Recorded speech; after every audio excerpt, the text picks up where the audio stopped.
Hey guys, Eric Sykes here to talk to you about the positive benefits of texting on formal writing. I know every teacher out there's head just exploded, and so did mine. As I started to get into my investigation, I was expecting to find nothing but negative effects. However, studies and research point to positive benefits. So with no further delay, let's jump right in. What is text talk? We've all seen it, but how do we define it? What is it? It is the use of emoticons, which are symbols used to represent facial expressions or emotions. There's also the use of number and letter homophones.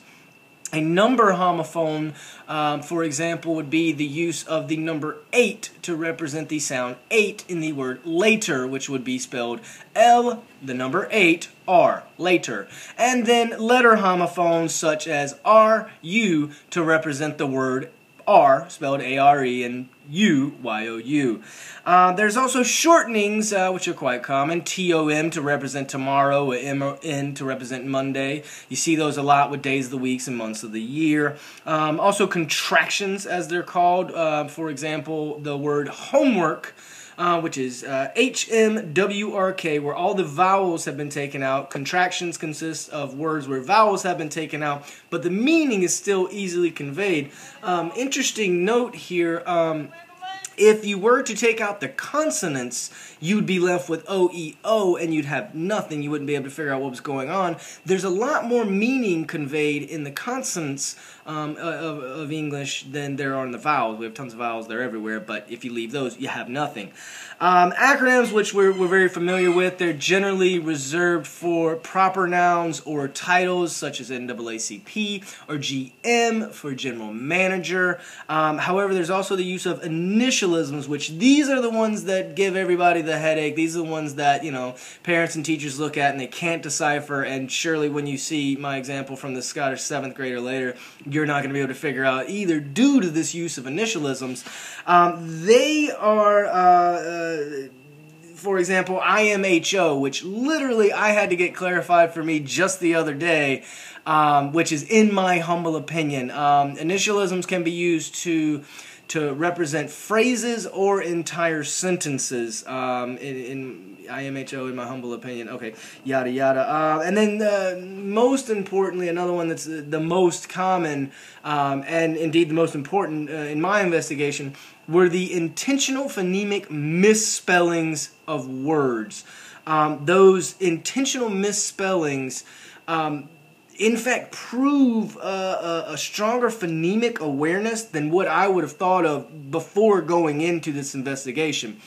For example, the word school, traditionally spelled S-C-H-O-O-L, in text talk would be spelled S-K-O-O-L, which actually proves that linguistic awareness, that in that phonetic setting, the K and the CH have the same sound. It's the same, you know, it's phoneme. They have the same sound in that setting. You know, once again, just proving a higher, you know, linguistic comprehension than what I would have thought of going into it.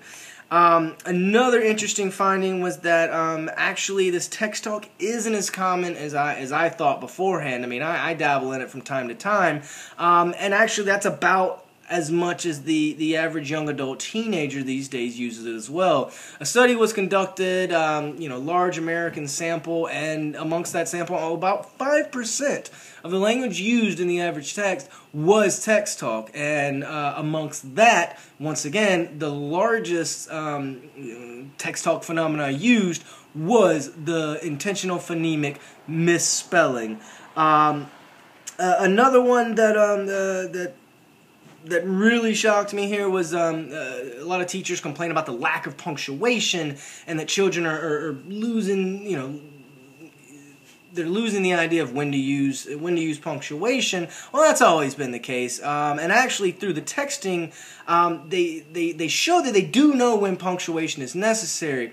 For example, yeah, at the end of a text, there's no need for punctuation. The thought is over. You send it, you go. However, within a text that had multiple ideas, multiple sentences, those sentences were punctuated, with special emphasis on questions.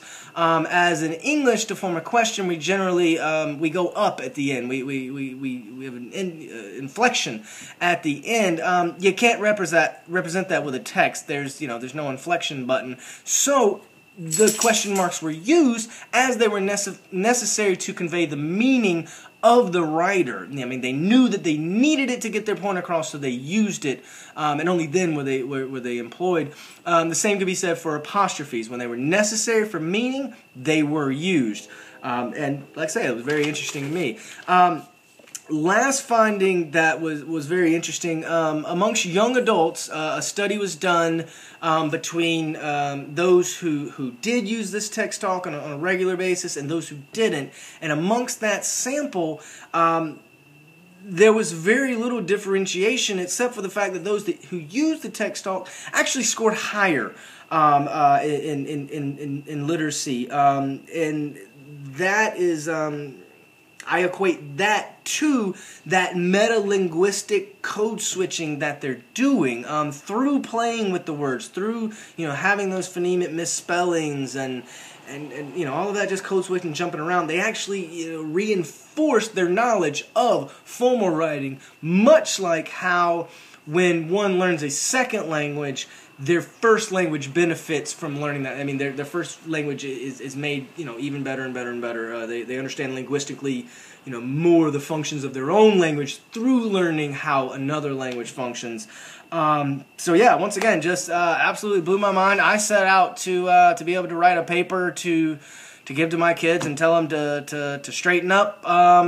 But on the other hand, it's the opposite. I need to encourage it. One thing I read that a teacher did was on a first draft, she would let the kids write just like they would in a text. And the idea was, if that allows them to get their thoughts out on the page, it allows them to express themselves. Okay, hey, go with that. Second go around, peer review, we'll clean it up and we'll turn it into formal writing. But first time, yeah, let's just go with that text talk to get it out there. That's what I found. Like I say, surprise, surprise. Hope you guys enjoyed. I'm out.